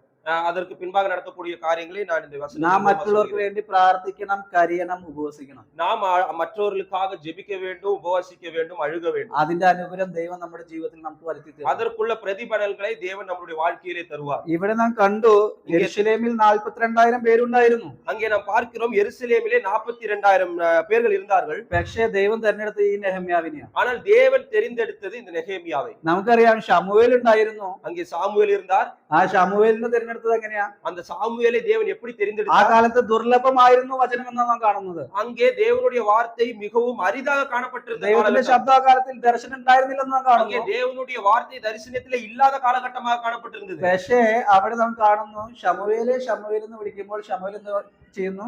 அங்கே சாமுவேலே தேவன் அழைத்த போது சாமுவேல் என்ன நினைக்கிறார்? അടിയനിതാ, அடியேனிதா, കേൾക്കുന്നു. அடியான் இதோ கேட்கிறேன் என்று சொல்கிறார். കേൾത്ത ശമൂവേലിന്റെ അടുത്ത് ദൈവം ഉപയോഗിക്കുന്നതായിട്ട് നമുക്ക് കാണുവാൻ സാധിക്കും. கேட்கிற சாமுவேலை தேவன் எடுத்து பிரயோஜனப்படுத்துகிறார். നമ്മൾ 1 ശമൂവേൽ 3:21 എടുത്ത് വായിക്കുകയാണെങ്കിൽ 1 சாமுவேல் 3:27 எடுத்து நாம் வாசிப்போமானால் വീണ്ടും വീണ്ടും ദൈവം അവനോട് ഇടപെട്ടു നമുക്ക് കാണാൻ സാധിക്കും. மீண்டும் மீண்டுமாக தேவன் சாமுவேலோடு பேசுகிறார். ദൈവത്തിന്റെ ശബ്ദം കേൾക്കുമ്പോൾ വീണ്ടും വീണ്ടും ദൈവം നമ്മളോട് ഇടപെടുന്നതായിട്ട് നമുക്ക് കാണാം. தேவனுடைய சத்தத்தை நாம் கேட்கும்போது தேவன் நம்முடனே இடைப்படுவார். നാം നമ്മുടെ കൂട്ടുസഹോദരന്റെ ശബ്ദങ്ങൾ കേൾക്കുമ്പോൾ நம்மளுடைய கூட்டு சகோதரர்களுடைய சத்தத்தை நாம் கேட்கும்போது ദൈവമാണ് നമ്മളിലൂടെ അവരുടെ ഇടപെടുന്നത്. அங்கே தேவன் நம்மிடத்திலே இடைப்படுகிறார். അതുകൊണ്ട് നാം അവരുടെ ശബ്ദം കേൾക്കുന്നവരായിട്ടിരിക്കണം. அதனால் நாம் அவருடைய சத்தத்தை கேட்க കരയുന്നവരായിട്ടിരിക്കണം. அவருக்கு வேண்டி அழக்கூடியவர்களாக இருக்க வேண்டும். ഇന്ന് മിക്കവാറും ഒരാൾ പിന്മാറ്റത്തിൽ പോയി കഴിഞ്ഞാൽ இன்றைக்கு யாராவது ஒருவர் பின்மாற்றத்திலே சென்று விட்டால் എന്റെ ജീവിതത്തിൽ തന്നെ ക്ലോട്ട് ഞാൻ പറയാം. എന്റെ ജീവിതത്തിൽ നിന്ന് തന്നെ ഞാൻ പറയാം. என்னுடைய வாழ்க்கை அனுபவத்திலிருந்தே நான் சொல்லுகிறேன். ഒരാൾ പിന്മാറ്റത്തിൽ പോയി ஒருவர் பின்மாற்றத்திலே சென்றால் അവൻ ഭയങ്കര വെള്ളടി വീരനാ. அவன் மிகப்பெரிய ஒரு குடிகாரனாக അവനെ നോക്കിയിട്ടൊന്നും ഒരു കാര്യമില്ല. அவனை பார்த்து ஒரு பிரயோஜனம் இல்லை என்று சொல்றான். പക്ഷെ എന്റെ സഭ എനിക്കായിട്ട് പ്രാർത്ഥിക്കുന്നവരുണ്ടായിരുന്നു. ஆனால் எனக்காக ஜெபிக்கிற ஒரு சபை இருந்தது. അവരെല്ലാം പ്രാർത്ഥിച്ചത് മൂലമാണ് ഞാൻ ഇന്ന് ഇങ്ങനെ ആയിരിക്കുന്നത്. அவர்களெல்லாம் ஜெபித்தது நிமித்தமாக தான் இன்றைக்கு நான் இப்படி நின்று கொண்டிருக்கிறேன். അവരിൽ പല ആന്റിമാരും കരഞ്ഞത് മൂലമാണ് ഞാൻ ഇന്ന് ഇങ്ങനെ ആയിരിക്കുന്നത്. அதுல பல ஆண்டிகள் எனக்காக அழுதது நிமித்தமாக நான் இப்படி நின்று கொண்டிருக்கிறேன். നമ്മളിൽ നിന്ന് പിന്മാറ്റത്തിൽ പോയവർക്കായിട്ട് നമ്മൾ കരയണം. ஆனால் நாம் யாராவது நம்ம இடத்திலிருந்து பின்மாற்றத்தில் சென்று அவருக்கு வேண்டி அழ வேண்டும். നമ്മളിൽ നിന്ന് സങ്കടത്തിൽ നമ്മളുടെ ഇടയിൽ സങ്കടത്തിലായിരിക്കുന്നവർക്ക് വേണ്ടി നമുക്ക് അറിയണം. நம் மத்தியிலே சங்கடத்திலே பிரயாசங்களில் இருக்கிறவர்களை நினைத்து நாம் அழ வேண்டும். അപ്പോൾ ദൈവം നമ്മളിലൂടെ അവരിൽ ഇടപെടുന്നതായിട്ട് നമുക്ക് കാണുവാൻ സാധിക്കും. நம் மூலமாக தேவன் அவருடைய வாழ்க்கையிலே இடைப்பட தேவன் நம்மை பயன்படுத்துவார். പിന്നീട് നമുക്ക് അവന്റെ പ്രാർത്ഥന, മൂന്നാമത്തെ പോയിന്റ് അവിടെ പ്രാർത്ഥന കാണുവാൻ സാധിക്കും. மூன்றாவதாக அவருடைய ஜெபத்தை இங்கே காண முடிகிறது. ഈ നെഹെമ്യാവിന് ഒരു പ്രത്യേകത ഉണ്ട്. இந்த நெகேமியாவுக்கு ஒரு விசேஷத்தை എന്ത് കാര്യം ചെയ്യണേക്കാളും അവൻ പ്രാർത്ഥിക്കും. எந்த காரியம் செய்வதற்கு முன்பதாக ஜெபிப்பார். അപ്പൊ ഇവിടെയും അവൻ പ്രാർത്ഥിക്കുകയാണ്. இங்கேயும் நெகேமியா ஜெபிக்கிறார். അവൻ പ്രാർത്ഥന നോക്കി 6-ാം വാക്യം ഒന്ന് വായിച്ചു നോക്കിയേ. 6வது வசனத்தை நாம் வாசிப்போம். உமது அடியாராகிய இஸ்ரவேல் புத்திரருக்காக இன்று இரவும் பகலும் உமக்கு முன்பாக மன்றாடி இஸ்ரவேல் புத்திரராகிய நாங்கள் உமக்கு விரோதமாக செய்த பாவங்களை அறிக்கையிடுகிற அடியேனுடைய ஜெபத்தை கேட்கிறதற்கு உம்முடைய செவி கவனித்தும் உம்முடைய கண்கள் திறந்தும் இருப்பதாக நானும் என் தகப்பன் வீட்டாரும் பாவம் செய்தோம். ആ പ്രാർത്ഥനയിൽ നമുക്ക് ഒരു കാര്യം കാണാൻ സാധിക്കും. இந்த ஜெபத்தில் ആവർത്തന പുസ്തകത്തിൽ നിന്ന് ക്ലോട്ടൊക്കെ ചെയ്താണ് ആ പ്രാർത്ഥന വന്നിരിക്കുന്നത്. இங்கே அவருடைய ஜெபத்தில் ஒரு பிரத்யேகத்தை ஒரு விசேஷித்த காரியத்தை காண முடியும். அது என்னவென்றால் ആവർത്തന പുസ്തകത്തിൽ உபாகம புத்தகத்திலிருந்து சில காரியங்களை சொல்லுகிறதை நாம் காண முடிகிறது. നമ്മുടെ പ്രാർത്ഥനയൊക്കെ നമ്മുടെ ഭാഷയിൽ, ഇത് ദൈവത്തിന്റെ ഭാഷയിലാണ് പ്രാർത്ഥിച്ചിരിക്കുന്നത്. இங்கே அவருடைய சொந்த பாஷையில் அல்லாமல் தேவன் எதிர்பார்க்கிற பாஷையிலே இங்கே பேசியிருக்கிறார், ஜெபித்திருக்கிறார். നമ്മൾ പ്രാർത്ഥിക്കുന്ന ദൈവമേ എനിക്ക് അത് വേണം, എനിക്ക് വീട് വേണം, കാറ് വേണം, അതൊക്കെയാണ് നമ്മുടെ ആഗ്രഹങ്ങളും പ്രാർത്ഥന. നമ്മുടെ സുഖങ്ങളാണ് നമ്മുടെ പ്രാർത്ഥനയിൽ മിക്കവാറും തെരഞ്ഞെടുക്കുന്നത്. நாம் ஜெபிக்கும் போது எப்பொழுதும் நம்முடைய தேவைகளை தான் ஜெபித்துக் கொண்டிருக்கிறோம். എന്നാൽ ഇവിടെ നോക്കൂ, ദൈവ ശബ്ദത്തിലാണ് പ്രാർത്ഥിക്കുകയാണ്. இங்கே தேவனுடைய சத்தத்திலே தேவன் எதிர்பார்க்கக்கூடிய ஜெபத்தை இங்கே ஜெபித்துக் கொண்டிருக்கிறார். അതായത് അവന് വചനമായിട്ട് നല്ലൊരു ബന്ധമുണ്ടായിരുന്നു നമുക്ക് കാണാൻ സാധിക്കും. இதை நாம் பார்க்கும்போது அவருக்கு வசனத்தோடு நல்ல ஒரு நெருக்கம் இருக்கிறது என்பதை நாம் பார்க்க முடியும். ദൈവം ഉപയോഗിക്കുന്ന മനുഷ്യന്റെ മൂന്നാമത്തെ ഒരു ഗുണമാണ് അവന് ദൈവത്തിന്റെ വചനമായിട്ട് നല്ലൊരു ബന്ധമുണ്ടായിരിക്കും. இங்கே தேவன் பிரயோஜனப்படுத்த விரும்புகிற மனிதனுடைய மூன்றாவது குணம் என்னவென்றால் அவனுக்கு தேவனுடைய வசனத்தின் மீது இருக்கிற அந்த வாஞ்சையும் அந்த உறவும். അവൻ പ്രാർത്ഥിക്കുന്നവനായിരിക്കും അവന് വചനമായിട്ട് നല്ലൊരു ബന്ധമുണ്ടായിരിക്കും. அவன் ஜெபிக்கக்கூடியவராக காணப்படுவார். அவர் வேதத்தோடு நல்ல உறவுடையவராக காணப்படுவார். നമുക്കറിയാം ഇന്ന് പല പ്രശ്നങ്ങളും നമ്മുടെ മുമ്പിൽ വന്ന ഒരു ക്വസ്റ്റ്യൻ ഒക്കെ ചോദിക്കുമ്പോൾ നമ്മൾ പകുതി പോവുകയാണ്. அங்கே நம்மளுடைய வாழ்க்கையில் ஒரு பிரச்சனை வந்து நம்மளுடைய வாழ்க்கையிலே அந்த பிரச்சனை ஒரு கேள்விக்குறியாக மாறும் பொழுது நாம் பதறி போவோம், இடறி போவோம். ഇന്ന് പല അന്യജാതികൾക്കും നമ്മളെക്കാളും നന്നായിട്ട് വചനം അറിയാം. இன்றைக்கு பல மற்ற ஜாதிக்காரர்களிடத்து நம்மளை காட்டிலும் அதிக வேதத்திலே ஞானம் உள்ளவர்களாக காணப்படுகிறார்கள். അവർ വന്ന് നമ്മളോട് ഒരു ക്വസ്റ്റ്യൻ ചോദിക്കുമ്പോൾ നമ്മൾ വായ പിടിച്ച് നിൽക്കുകയാണ്. அவர்கள் சில கேள்வியை நம்மிடத்திலே கேட்டால் அதற்கு பதில் இல்லாமல் நாம் திணறி நிற்போம். എന്നാൽ നമുക്ക് സ്റ്റെഫാനോസിന്റെ ജീവിതത്തിലേക്ക് ഒന്ന് കടന്നു പോയാൽ, ஆனால் ஸ்தேவானுடைய வாழ்க்கைக்கு நாம் கடந்து போவோமானால் അവന്റെ അടുത്ത് പല ചോദ്യങ്ങളും അവിടെ ചോദിക്കുമ്പോൾ அங்கே அவரிடம் பல கேள்விகளை கேட்கும் பொழுது അവൻ ആ ന്യായപ്രമാണം മൊത്തമായിട്ട് അരിച്ചു കുളിച്ചിട്ട് ഒരു ഉത്തരമാണ് അവിടെ പറയുന്നത്. அங்கே நியாய பிரமாணத்தை முழுவதும் அரைத்து குடித்து அங்கே அவர்களுக்கு பதில் சொல்கிறார். അതേമാതിരി ഒരു വചനം പറയാനുള്ള പ്രാപ്തി നമ്മുടെ ഉണ്ടായിരിക്കണം. அதே போல வசனத்தை பேசக்கூடிய ஞானம் நமக்கு இருக்க வேண்டும். നമ്മുടെ അടുത്ത് ഒരാൾ ഒരു വചനത്തിൽ നിന്ന് ഒരു സംശയം ചോദിക്കുമ്പോൾ അത് പറയാനുള്ള പ്രാപ്തി ഒരു ദൈവമകൻ ഉണ്ടായിരിക്കണം. அதாவது நம்மளிடத்துல ஒரு கேள்வியை கேட்கும் போது அந்த கேள்விக்கு தக்க பதில் சொல்வதற்குள்ள ஞானம் நமக்கு இருக்க வேண்டும். എന്താണ് ഇപ്പോൾ ചെയ്യാറ് നമ്മൾ? ஆனா நாம் என்ன செய்கிறோம்? ഞാൻ എന്റെ സുവിശേഷം വിളിച്ചോണ്ട് വരാം. நான் என்னுடைய ஊழியக்காரன் இடத்துல கேட்டு சொல்கிறேன். അതിനെ ഞാൻ ഇന്ന ആളെ വിളിച്ചോണ്ട് വരാം. நான் இவரோட கேட்டு சொல்கிறேன். അവരുടെ അടുത്ത് നമുക്ക് ചോദിച്ച് മനസ്സിലാക്കാം. அவங்க கிட்ட கேட்டு நம்ம இத புரிஞ்சு கொள்ளலாம் என்று അതായത് சொல்லுவோம். വചനത്തിനെ കുറിച്ച് നമുക്ക് വലിയ ഗ്രാഹ്യമില്ല. வசனத்தை குறித்து நமக்கு போதுமான ஞானம் இல்லை, அறிவில்லை. വചനം നമ്മൾ തീർച്ചയായും പഠിച്ചിരിക്കണം. வசனத்தை வேதத்தை நாம் படித்திருக்க வேண்டும். വചനത്തിൽ നിന്ന് നാം എപ്പോൾ അകന്നു പോകുന്നു അപ്പോൾ നമ്മുടെ പരാജയം തുടങ്ങുകയായി. எப்பொழுது நாம் வேதத்தை விட்டு கடந்து போகிறோமோ அப்பொழுதும் നമ്മുടെ வாழ்க்கையிலே தோல்விகள் தொடங்குகிறது. ഇന്ന് ഞങ്ങളുടെ നോർത്ത് ഈസ്റ്റിലും ഇങ്ങനെയൊക്കെ തന്നെയാണ്. പല സഭകളിലും ആരാധനയ്ക്ക് ഒരു 100 പേരുണ്ടാവും. நார்த் ஈஸ்ட் பகுதிகளிலே இப்படிதான் இருக்கிறது. பல ஆராதனைகளிலும் இதே சம்பவங்கள் தான் நடந்து கொண்டிருக்கிறது. ഇനി കോട്ടേജ് മീറ്റിംഗിലാണെങ്കിലും ഉണ്ടാവും ഒരു 10-80 പേര്. காட்டேஜ் பிரேயர் மீட்டிங்கிலும் நிறைய 10, 20, 80 பேர் இருப்பார்கள். എന്നാൽ ഒരു ബൈബിൾ സ്റ്റഡി സഭയിൽ വെച്ചാൽ വരും 20 പേര്. ஆனால் பைபிள் ஸ்டடியை நம்ம வேதாராய்ச்சி சபையிலே நடத்தினால் அங்கே 80 பேர் இருந்தவர்கள் 20 பேர் தான் வருவார்கள். അത് നമ്മുടെ വലിയൊരു പോരായ്മയാണ് അവിടെ കാണുന്നത്. அது நம்மளுடைய ஒரு குறைவை அங்கே காண்பிக்கிறது. വചനം പഠിക്കാൻ നമുക്ക് ആഗ്രഹമില്ല. வேதத்தை வாசிக்க நமக்கு விருப்பம் இல்லை. പക്ഷെ ദൈവം ഉപയോഗിക്കണമെങ്കിൽ നാം വചനം പഠിച്ച് ആയിരിക്കണം. வேதத்தை படித்தே தேவன் நம்மை பிரயோஜனப்படுத்த வேண்டும் என்று இருந்தால் நாம் வேதத்தை படித்தே ஆக வேண்டும். അപ്പോൾ നമുക്ക് ലോകത്തിന്റെ കാര്യങ്ങളല്ല ദൈവത്തിന്റെ കാര്യങ്ങൾ പറഞ്ഞ് പ്രാർത്ഥിക്കുവാൻ സാധിക്കും. அப்பொழுது நாம் உலகத்தின் காரியங்களை குறித்து ஜெபிப்பதற்கு பதிலாக தேவனுடைய காரியங்களை நினைத்து ஜெபிக்கிறதுக்கு அது பிரயோஜனப்படும். ഇനി എത്ര നേരം അവർ പ്രാർത്ഥിച്ചെന്ന് അറിയാമോ? இந்த நெகேமியா எவ்வளவு நேரம் ஜெபித்தார் என்று தெரியுமா? നെഹമ്യാ 9:3 ഒന്ന് കടന്നു വന്നേ. நெகேமியா 9ஆம் அதிகாரம் 3வது வசனம். അതൊന്ന് വായിച്ചു നോക്കിയ വാക്യം. அவர்கள் எழுந்திருந்து தங்கள் நிலையில் நின்றார்கள். அப்பொழுது ஒரு ஜாமம் மட்டும் அவர்களுடைய தேவனாகிய கர்த்தரின் நியாயப்பிரமாண புஸ்தகம் வாசிக்கப்பட்டது. பின்பு ஒரு ஜாமம் மட்டும் அவர்கள் பாவ அறிக்கை பண்ணி தங்கள் தேவனாகிய கர்த்தரை பணிந்து கொண்டார்கள். ഒരു യാമം എന്ന് പറഞ്ഞാൽ 3 മണിക്കൂർ. ஒரு ஜாமம் என்று சொன்னால் அது 3 மணி நேரம். അതായത് 3 മണിക്കൂർ അവർ ന്യായപ്രമാണ പുസ്തകം വായിച്ചു. அங்கே 3 மணி நேரம் அந்த நியாயப்பிரமாண புஸ்தகத்தை வாசித்துக் നമ്മൾ கொண்டிருந்தார்கள். എന്തോരം നേരം വചനം വായിക്കും? நாம் எவ்வளவு நேரம் நம்மளுடைய வேதத்தை வாசிக்கிறோம்? ഇപ്പൊ ഇന്ന് ജോർജേട്ടൻ പറയുണ്ടായി இன்னைக்கு ஜார்ஜ் சொன்னாங்க 6 ഫാൻ കറങ്ങുകയാണ്. இங்கே 6 ஃபேன் சுற்றி கொண்டிருக்கிறது. ശബ്ദം കേൾക്കുന്നില്ല, சத்தம் கேட்கவில்லை, ഉറക്കം വരുന്നുണ്ട്, தூக்கம் வருகிறது. ആ നിലയിലേക്ക് നമ്മൾ മാറിക്കൊണ്ടിരിക്കുകയാണ്. அந்த ஒரு நிலைமைக்கு நாம் மாறிக்கொண்டிருக்கிறோம். സത്യം പറഞ്ഞാൽ എനിക്കും ഉറക്കം വന്നു കേട്ടോ. நான் உண்மையை சொல்ல போனால் எனக்கும் தூக்கம் வந்து விட்டது. നല്ല നല്ല നല്ല ക്ലൈമറ്റ് ഒക്കെ ആയി. நல்ல ஒரு காலநிலை இருக்கிறது. പക്ഷെ ഞാൻ എന്റെ ഇവിടുത്തെ പഴയ കാലത്തിലേക്ക് ഒന്ന് കടന്നു പോയപ്പോ நான் என்னுடைய பழைய காலத்துக்கு கடந்து செல்லும் பொழுது ഞാൻ അറിയാം ജോണങ്ങളൊക്കെ ഈ സൈഡിൽ വന്നിരിക്കും. ஜனங்கள் எல்லாம் இங்கே அமர்ந்து கொண்டிருப்பார். എന്തോരം ചൂടാണല്ലോ ആ കാലഘട്ടത്തില്. அந்த டைம்ல எவ்வளவு சூடாக இருக்கும் என்று പ്രാർത്ഥിക്കുമ്പോ ആമേൻ പറയുമ്പോഴൊക്കെ എല്ലാരും കേൾക്കും. ஆமீன் சொல்லும் போதெல்லாம் கேட்பார்கள். പക്ഷെ ഇന്നും இன்றைக்கோ നമുക്ക് സുഖ സൗകര്യങ്ങൾ കൂടുമ്പോൾ നമ്മൾ തണുത്ത് പോവുകയാണ്. நமக்கு சௌகரியங்கள் கூடும் பொழுது நாம் குளிர்ந்து போய் கொண்டிருக்கிறோம். ഇവിടെയാണെങ്കിൽ 3 മണിക്കൂർ നെഹമ്യാവും കൂട്ടരിരുന്ന് പ്രാർത്ഥിക്കുക. ஆனால் இங்கே பார்க்கும்போது நெகேமியா 3 மணி நேரம் அங்கே தேவனை நோக்கி அவர்கள் மன்றாடுகிறார்கள். അത് മാത്രമല്ല അതിന്റെ 4ാമത്തെ പോയിന്റിലേക്ക് നാം വരുമ്പോൾ 4வது காரியத்துக்காக கடந்து வரும்போது ആ 6ാം വാക്യത്തിന്റെ അവസാനം പറയുന്നു, அந்த 6வது வசனத்தின் கடைசி பாகம் இப்படி சொல்கிறது, ഞാനും എന്റെ പിതൃഭവനവും പാപം ചെയ്തിരിക്കുന്നു. நாங்களும் உமக்கு விரோதமாக நாங்களும் என் வீட்டாரும் உமக்கு விரோதமாக பாவம் செய்தோம் என்று நான் பார்க்கிறோம். അവൻ പാപം ചെയ്തു ഇവൻ പാപം ചെയ്തു അവർക്കായി പ്രാർത്ഥിക്കുന്നു എന്നല്ല അവിടെ ആദ്യം പ്രാർത്ഥിക്കുന്നവൻ. அங்கே அவர்கள் நான் பாவம் செய்தேன் என்று അവൻ പാപം ചെയ്തു ഇവൻ പാപം ചെയ്തു അവർക്ക് വേണ്ടി പ്രാർത്ഥിക്കുന്ന ഇതല്ല അവിടെ കാണുന്നത്. அதாவது அவர்கள் பாவம் செய்தார்கள் இவர்கள் பாவம் செய்தார்கள் என்று அங்கே ஜெபிக்கவில்லை. അവിടെ പ്രാർത്ഥിക്കും ഞാനും എന്റെ കുടുംബവും പാപം ചെയ്തു, நானும் என் தகப்பன் வீட்டாரும் பாவம் செய்தோம் என்று ஜெபிக்கிறார். ഒരു ദൈവം ഉപയോഗിക്കുന്ന മനുഷ്യന്റെ ഏറ്റവും വലിയ പ്രത്യേകതയാണ് അവൻ പശ്ചാത്താപിക്കുന്നവനായിരിക്കും. அங்கே முதலாவது தேவன் பிரயோஜனப்படுத்த விரும்பக்கூடிய மனிதன் அவன் பரிதபிக்கக்கூடிய ஒரு நபராக காணப்படுகிறார். നമുക്കറിയാം രക്ഷിക്കപ്പെട്ട് കഴിഞ്ഞ് കഴിയുമ്പോൾ നമ്മൾ എങ്ങനെയാ?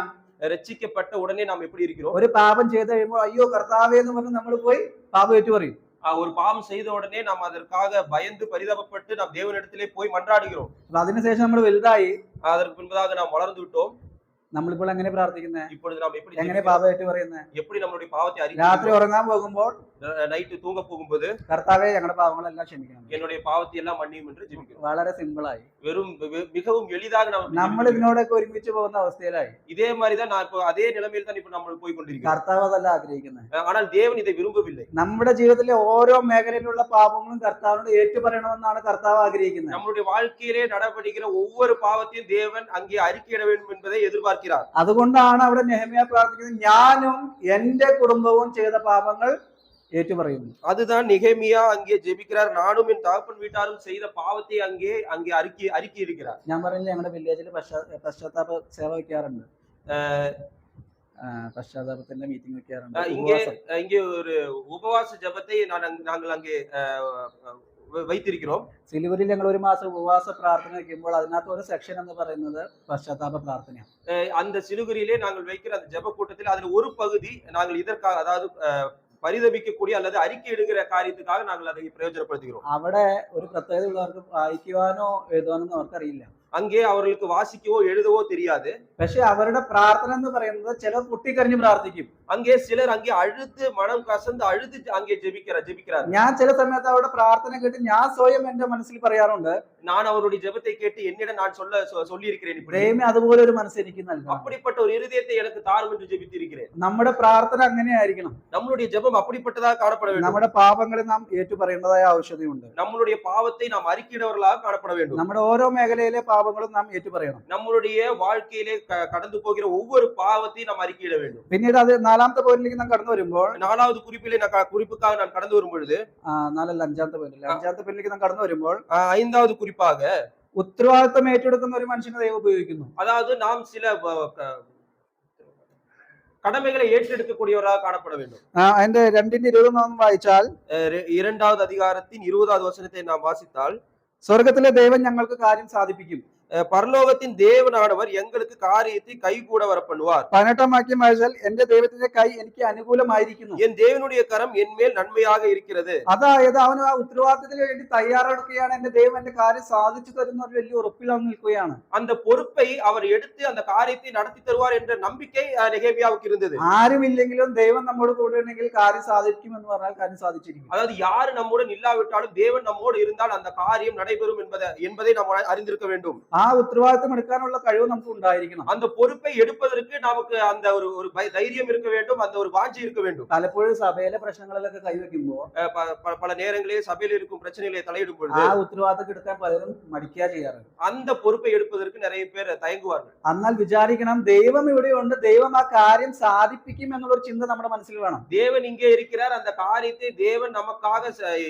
நமக்கு அதற்காக உதவுவார் என்பதின் அந்த உணர்வு. ദൈവത്തിന്റെ ആഗ്രഹം ദൈവമക്കൾ ഒന്നായിരിക്കണം എന്നാണ്.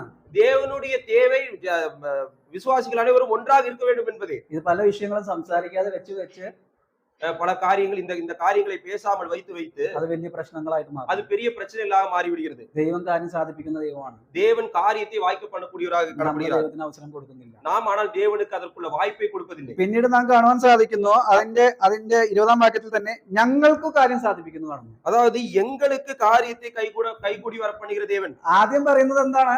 முதலாவது என்ன சொல்லுகிறார்? ദൈവം കാര്യം സാധിപ്പിക്കും, தேவன் காரியத்தை வாய்க்க பண்ணுவார். അവന് പ്രാർത്ഥന നോക്കിയാലും ഞാൻ പ്രാർത്ഥിച്ചെന്നൊക്കെ കാണുവാൻ സാധിക്കുന്നുണ്ട്. அங்கே நான் ஜெபித்தேன் என்ற வார்த்தைகள் எல்லாம் அங்கே பார்க்க முடிகிறது. ഞാൻ മതിൽ നോക്കി എന്ന് കാണുവാൻ സാധിക്കുന്നുണ്ട്.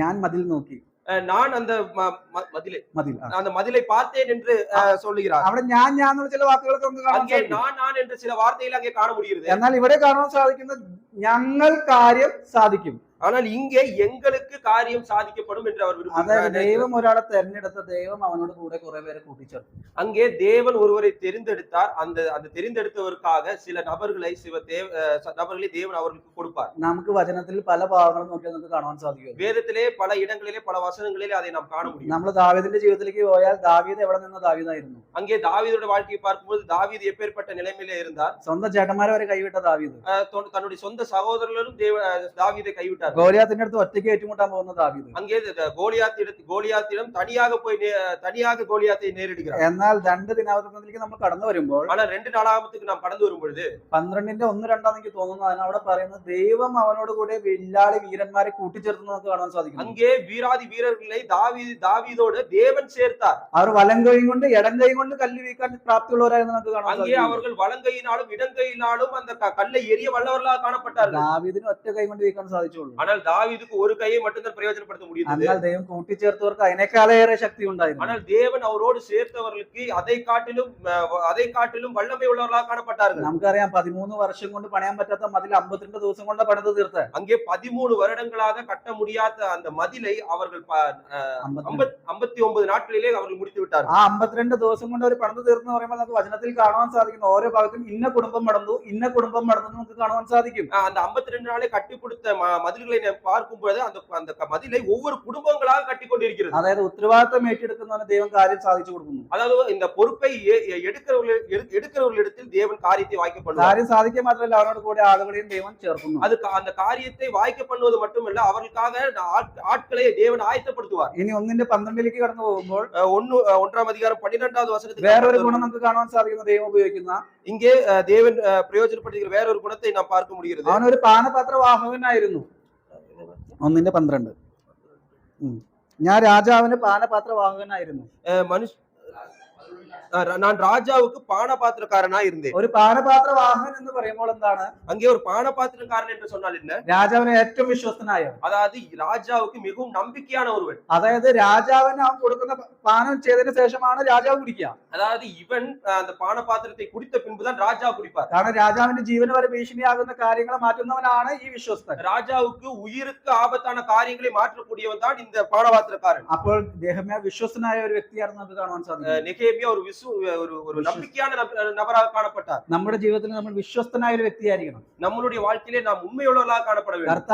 കർത്താവ് ഉപയോഗിക്കുമ്പോൾ വിശ്വസ്തയോടെ ആ കാര്യങ്ങളിൽ ഏർപ്പെടണം. கர்த்தர் ஒரு காரியத்தை நம்ம இடத்திலே கொடுத்தால் அந்த காரியத்துக்காக நாம் உண்மையுள்ளவர்களாக காணப்பட வேண்டும். വിശ്വസ്തനായവനെ എടുത്തുപയോഗിക്കുന്ന ദൈവമാണ് ദൈവം. உண்மை உள்ளவர்களை தேவன் எடுத்து பிரயோஜனப்படுத்துவார். എന്റെ സമയം കഴിയാറായി. അപ്പോൾ ഞാൻ അടുത്ത പോയിന്റിലേക്ക് കടന്നു പോകാം. அடுத்த குறிப்புக்கு நான் கடந்து செல்கிறேன். അടുത്ത പോയിന്റിലേക്ക് കടന്നു പോകുമ്പോൾ നമുക്ക് 13ാം അധ്യായത്തിലേക്ക് കടന്നു വരണം. 13வது அதிகாரத்துக்கு நாம் கடந்து வருவோம். അവിടെ നമുക്ക് 31ാം വാക്യത്തിൽ വരുമ്പോൾ 31வது வசனத்துக்கு நாம் கடந்து வரும்போது ലാസ്റ്റ് വാക്യമാണത്. அது கடைசி வசனமாக காணப்படுகிறது. അവിടെ പറയുന്നത് എന്റെ ദൈവമേ ഇത് എനിക്ക് നന്മയ്ക്കായി ഓർക്കണമേ. என் தேவனே எனக்கு நன்மை உண்டாக என்னை நினைத்தருளும். എന്താണ് അവിടെ പറയുന്നത്? നെഹെമ്യാവ് എനിക്ക് നന്മയ്ക്കായിട്ട് ഓർക്കണമെന്ന് എടുത്തു പറയാനുള്ള കാരണം എന്താണ്? இங்கே என் தேவனே எனக்கு நன்மை உண்டாக என்னை நினைத்தருளும் என்று ஏன் இவர் எடுத்து சொல்கிறார்? അതായത് നമുക്കത് അറിയണമെങ്കിൽ 10ാം അധ്യായത്തിലേക്ക് കടന്നു വരണം. இதை தெரிந்து கொள்ள வேண்டும் என்றால் 10வது அதிகாரத்துக்கு நாம் கடந்து வர வேண்டும். 10ാം അധ്യായത്തിന്റെ 30ാം വാക്യം ഒന്ന് വായിച്ചേ. 10வது அதிகாரத்தின் 30வது வசனம். 30-31 நாங்கள் எங்கள் குமாரத்திகளை தேசத்தின் ஜனங்களுக்கு கொடாமலும் எங்கள் குமாரருக்கு அவர்கள் குமாரத்திகளை கொள்ளாமலும் இருப்போம் என்றும் தேசத்தின் ஜனங்கள் ஓய்வு நாளிலே சரக்குகளையும் எந்தவித தானியத வசத்தையும் விற்கிறதற்கு கொண்டு வந்தால் நாங்கள் அதை ஓய்வு நாளிலும் பரிசுத்த நாளிலும் அவர்கள் கையில் கொள்ளாதிருப்போம் என்றும் நாங்கள் 7ஆம் வருஷத்தை விடுதலை வருஷமாக்கி சகல கடன்களையும் விட்டு விடுவோம் என்றும் ஆணையிட்டு பிரமாணம் பண்ணினார்கள். ആണയിട്ട് പ്രമാണം ചെയ്തു. அங்கே ஆணையிட்டு பிரமாணம் பண்ணுகிறார்கள். എന്തുകൊണ്ട് നെഹെമ്യാവ് അതുകൊണ്ട് ചെയ്യിപ്പിച്ചേ? அதை ஏன் நெகேமியாவை வைத்து தேவன் செய்தார்? ഒരു തലമുറ കഴിഞ്ഞില്ല. அங்கே அது ஒரு தலைமுறை முடியவில்லை. അവരെന്തായി? அங்கே என்ன நடந்தது? അവർ അന്യജാതിയായിട്ട് ഇരിക്കാൻ തുടങ്ങി. அங்கே அந்நிய ஜாதிகளோடு அவர்கள் இடைப்பட தொடங்கினார்கள். അവർ അന്യജാതിയായിട്ട് ഒരുമിച്ച് വിവാഹത്തിന് ഏർപ്പെട്ടു തുടങ്ങി. அங்கே அந்நிய ஜாதிகளோடு சேர்ந்து திருமணம் செய்ய ஆரம்பித்தார்கள். ഇന്ന് നാം വിചാരിക്കുന്ന ഏറ്റവും വലിയൊരു കാര്യമാണത്. நாம் இன்றைக்கு நினைக்கக்கூடிய மிகப்பெரிய ஒரு காரியமாக காணப்படுகிறது. നമ്മുടെ ഒരു മകനോ മകളോ അന്യജാതിയായിട്ട് വിവാഹത്തിൽ ഏർപ്പെടുമ്പോൾ நம்மளுடைய மகனோ இன்னொரு ஜாதியில் உள்ளவர்களோடு அவர்கள் திருமணம் കഴിக்கும் பொழுது അവർ ദൈവത്തിൽ നിന്ന് അകന്നു പോയി കഴിഞ്ഞു. அவர்கள் தேவனை விட்டு அவர்கள் அகழ்ந்து போகிறார்கள். നമുക്കത് മനസ്സിലാക്കണമെങ്കിൽ அதை நாம் புரிந்து கொள்ள வேண்டும் என்றால் 13-23-24 ഒന്ന് വായിച്ചു നോക്കിയേ. 13-21 11-23-24 பாடகராகிய அவர்களுக்கு அன்றடக்கப்படி கொடுக்கப்படும்படி ராஜாவின் கட்டளையிடப்பட்டிருந்தது. யூதாவின் குமாரனாகிய சேராகின் புத்திரரில் 13-23-24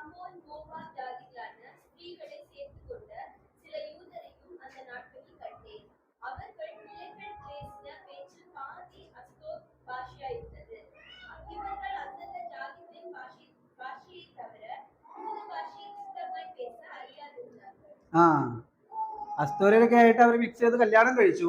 அங்கே அஸ்தோத்தோடு சேர்ந்து அவர்கள் கலந்து அங்கே திருமணம் எல்லாம் முடிந்து விட்டது. അതിന്റെ ഫലമായിട്ട് എന്ത് വന്നു? യഹൂദ ഭാഷ അവർക്ക് സംസാരിക്കാൻ അറിയില്ല. அதன் பலனாக அங்கே அவர்கள் அந்த யூத பாஷையை மறந்து விட்டார். അതിന്റെ കുഴപ്പം എന്താ? அதனுடைய பலன் ന്യായപ്രമാണം വായിക്കാൻ അവർക്ക് അറിയില്ല. அந்த நியாயப்பிரமாணத்தை வாசிக்க இயலாமல் போனது. അതുമൂലം അവർ ദൈവത്തിൽ നിന്ന് അകന്നുപോയി. அது நிமித்தமாக தேவனை விட்டு அகன்று போனார்கள். അവർക്ക് ദൈവത്തിന്റെ വചനം അറിയാൻ സാധിക്കുന്നില്ല. தேவனுடைய வசனத்தை அவர்களால் புரிந்து கொள்ள முடியவில்லை. മതിൽ പണിത് ഒരു തലമുറ ആവുന്നേക്കാൾ മുമ്പ് ഒരു നാശത്തിലേക്ക് കടന്നു. அந்த மதிலை பணிந்து முடிப்பதற்கு முன்பாக ஒரு தலைமுறை அங்கே அவர்கள் அழிந்து போய்விட்டது. ഇപ്പോൾ നെഹെമ്യാവിന്റെ അവസ്ഥ എന്താ? இப்பொழுது நெகேமியா இந்த மனிதர்களிடத்திலிருந்து நெகேமியா எந்த ஒரு நன்மையும் எதிர்பார்க்கவில்லை. അവൻ ആകെ പ്രതീക്ഷിക്കുന്ന നന്മ എന്ന് പറയുന്നത് ദൈവം എനിക്ക് നന്മ ചെയ്യണം. அவர் எதிர்பார்க்கிற ஒரே நன்மை தேவன் அவருக்கு செய்யக்கூடிய நன்மை. നാം സ്റ്റെഫാനോസിന്റെ ജീവിതത്തിലേക്ക് കടന്നു പോകുമ്പോൾ ஸ்தேவானுடைய வாழ்க்கைக்கு நாம் கடந்து ഞാൻ செல்லும்போது ആരാധനച്ചെന്ന് പറഞ്ഞു, ദൈവം എഴുന്നേറ്റ് നിൽക്കുന്നു. அங்கே நான் ஆராதனையிலே சொன்னேன், தேவன் அவருக்காக எழுந்து நின்றார். ഈ മനുഷ്യന്റെ ആദരവല്ല, ഈ ലോകത്തിന്റെ ആദരവല്ല. இந்த இங்க இருக்கும் மனிதர்களுடைய ஆதரவல்ல, இங்க இருந்த உலகத்தின் ஆதரவல்ல. നാം അങ്ങ് കടന്നു ചെല്ലുമ്പോൾ ദൈവത്തിന്റെ ആദരവ് ലഭിച്ചില്ലെങ്കിൽ നാം ഇവിടെ ചെയ്തതെല്ലാം വെറുതെയായി മാറും. அங்கே நாம் கடந்து செல்லும் போது தேவனுடைய அந்த ஆதரவு கிடைக்காவிட்டால் இங்கே செய்ததெல்லாம் விருதாவாக காணப்படும். പലപ്പോഴും നമ്മുടെ ജീവിതത്തിൽ നാം ഇവിടത്തെ ആദരവിന് വേണ്ടിയാണ് ശ്രമിച്ചുകൊണ്ടിരിക്കുന്നത്. இங்கு பல நேரங்களில் இங்கே கிடைக்கும் ஆதரவுக்காக நாம் பிரயாசப்பட்டு கொண்டிருக்கிறோம். ദൈവം അതല്ല ആഗ്രഹിക്കുന്നത്. தேவன் அதெல்லாம் விரும்புகிறது. നെഹമ്യാവ് ദൈവം ഉപയോഗിച്ചൊരു മനുഷ്യനാണ്. நெகேமியா தேவன் பிரயோஜனப்படுத்துகிற ஒரு நபர். നമുക്കറിയാം, അവൻ അന്വേഷിക്കുന്നവനായിരുന്നു. அவர் விசாரிக்கக்கூடியவராக காணப்பட்டார். ആ വിശ്വാസികളുടെ ദുഃഖങ്ങൾ അന്വേഷിച്ചറിയുന്നവനായിരുന്നു. விசுவாசிகளுடைய துக்கத்தை விசாரிக்கக்கூடியவராக காணப்பட்டார். അവൻ കേട്ടറിയുന്നവനായിരുന്നു. அதை அவர் கேட்டு அதை புரிந்து கொள்ளக்கூடியவராக காணப்பட்டார். അവൻ കേൾക്കുകയും അതിനെക്കുറിച്ച് ചിന്തിക്കുകയും കരയുന്നവനുമായിരുന്നു. அதை கேட்டு சிந்தித்து அந்த காரியத்துக்காக அழக்கூடியவராக காணப்பட்டார். അവൻ പ്രാർത്ഥിക്കുന്നവനായിരുന്നു. அவர் ஜெபிக்கக்கூடியவராக காணப்பட்டார். അവൻ പശ്ചാത്താപിച്ച് സ്വന്തം പാപങ്ങളെ ഏറ്റുപറയുന്നവനായിരുന്നു. அவர் பரிதபித்து தன்னுடைய சொந்த பாவங்களை அறிக்கையிடக்கூடியவராக காணப்பட்டார். അവൻ ഉത്തരവാദിത്തം ഏറ്റെടുക്കുന്നവനായിരുന്നു. அவர் பொறுப்பை எடுத்துக்கொள்ளவராக காணப்பட்டார். അവൻ ഒരു വിശ്വസ്തനായ ദാസനായിരുന്നു. அவர் ஒரு விசுவாசம் உள்ள ஒரு தாசனாக காணப்பட்டார். അവനെ ദൈവം നന്മയ്ക്കായിട്ട് ഓർക്കുന്ന അവസ്ഥയിൽ ദൈവം അവനെ ആക്കിയെന്ന് നമുക്ക് കാണാൻ സാധിക്കും. தேவன் நன்மைக்காக நினைவு கூறும்படி அவரை தேவன் பிரயோஜனப்படுத்தினார். നിങ്ങൾക്കറിയാമോ, നെഹമ്യാവിനെ കുറിച്ച് ഈ നെഹമ്യാവിന്റെ പുസ്തകത്തിലല്ലാതെ വേറെ എങ്ങും നമുക്ക് കാണാൻ സാധിക്കില്ല. உங்களுக்கு ஒரு காரியம் தெரியுமா, இந்த நெகேமியாவை குறித்து நெகேமியாவுடைய புத்தகத்தை தவிர வேற எந்த புத்தகத்திலும் அவரை குறித்து காண முடியாது. നമുക്ക് ബൈബിളിൽ പിന്നെ നെഹമ്യാവിനെ കുറിച്ച് അപ്പോസ്തലന്മാരൊന്നും എഴുതിയിട്ടില്ല. அங்கே அப்போஸ்தலர்கள் கூட நெகேமியாவை குறித்து எழுதினதில்லை. പക്ഷെ അവനെ ഓർക്കുന്ന ഒരു ദൈവമുണ്ട്. ஆனால் நெகேமியாவை நினைவு கூறுகிற தேவன் இருக்கிறார். ദൈവം ഉപയോഗിച്ച മനുഷ്യന് ദൈവം നന്മ നൽകും. தேவன் பிரயோஜனப்படுத்த மனுஷனுக்கு தேவன் நன்மை செய்வார். എനിക്കിങ്ങനെ ഒരു അവസരം നൽകിയ സഭയോട് ഞാൻ നന്ദി അറിയിക്കുന്നു. எனக்கு இப்படிப்பட்ட ஒரு நன்மை வாய்ப்பை கொடுத்த சபையாருக்கு நன்றி செலுத்துகிறேன். നിങ്ങളുടെ സഹകരണങ്ങൾക്കും കൂട്ടായ്മകൾക്കും പ്രാർത്ഥനകൾക്കും എല്ലാം ഞാൻ നന്ദി അറിയിക്കുന്നു. உங்களுடைய ஒத்துழைப்புக்கும் உங்களுடைய ஜெபத்திற்கும் என்னுடைய நன்றியை நான் தெரிவித்துக் கொள்கிறேன். ഇടയ്ക്കിടയ്ക്ക് നിങ്ങൾ വിളിച്ച് എന്നെ അന്വേഷിക്കണം. இடையில என்னையும் கூட்டு நீங்கள் விசாரிக்க வேண்டும் என்று நான் கேட்டுக்கொள்கிறேன். ഇടയ്ക്കിടയ്ക്ക് വിളിക്കാറുണ്ട്, ജോണങ്ങളും ജോർജങ്ങളൊക്കെ വിളിക്കാറുണ്ട്. ஜானங்களும் ஜார்ஜங்களும் எல்லாம் இடையில என்னை விசாரிக்கிறார்கள், கூப்பிட்டு விசாரிக்கிறார்கள். എനിക്കറിയില്ല, സിലിഗുരിയിലേക്ക് കടന്നു പോകുന്ന അവിടുത്തെ അവസ്ഥ എന്നൊക്കെ പറഞ്ഞാൽ ഹോസ്പിറ്റൽ പോലും നല്ലതില്ല. அங்கே சிலிகுரியில நீங்கள் பார்த்தால் நல்ல ஒரு மருத்துவமனை கூட இல்லங்க. നമ്മൾ ഈ ട്രീറ്റ്മെന്റ് ഒക്കെ ചെയ്ത് ഇങ്ങനെ അങ്ങോട്ട് കടന്നു പോകുന്ന പല അവസ്ഥകളിലും കടന്നു പോകുന്ന ആവശ്യകതയുണ്ട്. இந்த மாதிரி ட்ரீட்மெண்ட் மூலமாக நான் கடந்து செல்வோம், பல தேவைகள் இருக்கிறது. അവിടെയൊക്കെ നമുക്കൊരു ആശ്വാസം നൽകുന്ന നിങ്ങളുടെ ഒറ്റ കോളാണ്.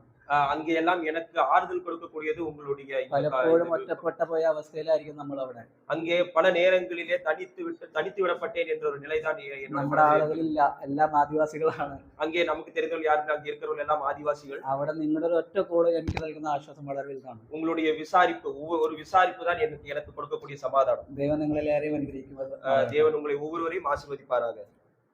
എന്റെ അടുത്ത് ജോർജ് ചേട്ടൻ ഒരു പാട്ട് പാടാൻ